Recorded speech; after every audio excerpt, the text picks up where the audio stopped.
Que faire quand on est très fatigué?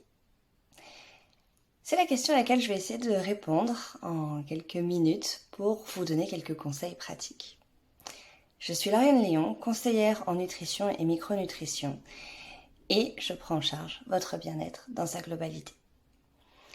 Alors, quand on est très fatigué et que ce n'est pas suite à une maladie ou une convalescence quelconque, si on est juste fatigué comme ça, c'est la fin de l'hiver, on manque tous un peu de soleil, le froid, etc., ça joue sur le moral, c'est normal. Et il y a des solutions pour y remédier. La première, c'est d'aller voir son médecin, parce qu'il peut y avoir des carences, etc. Donc, on prend rendez-vous chez son médecin, on va faire un petit bilan et on voit si tout est ok ou pas. La deuxième des choses, c'est revoir son alimentation. Quand on est fatigué, on n'a pas forcément envie de cuisiner, on va à la simplicité, on est tous comme ça, c'est ok. Mais des apports en vitamines sont parfois nécessaires, comme des légumes, comme des fruits, de préférence crus, frais et de saison. Donc on essaye de rajouter un petit peu de crudité, un petit peu plus de fruits dans son alimentation. La troisième chose, c'est de prendre du magnésium. Attention, du bon magnésium. Tous les sels de magnésium ne se valent pas et tous ne sont pas assimilés par l'organisme.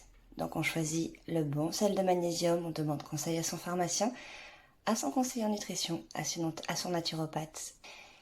La quatrième chose, eh bien, c'est tout simplement le stress. La fatigue morale, notamment, et la fatigue physique peuvent venir du stress. Donc, on prend en charge son stress, on s'en occupe, on regarde qu'est-ce qui nous stresse dans notre vie. Et puis, on prend des petits moments pour soi, on va s'oxygéner, prendre l'air dans la nature, faire un petit peu d'activité physique, évidemment, ça fait du bien aussi. On évite les films et les sujets un peu stressants, surtout le soir avant de s'endormir. Et voilà, on se fait du bien, on prend en charge son bien-être. Et la dernière des choses, eh bien si on a besoin, si on sent qu'on a besoin d'un accompagnement un peu plus poussé, un peu plus spécifique, qu'on a besoin de conseils vraiment sur mesure, eh bien on prend rendez-vous avec sa conseillère en nutrition préférée. Et voilà, je serai ravie de pouvoir vous aider, vous apporter mon aide au quotidien.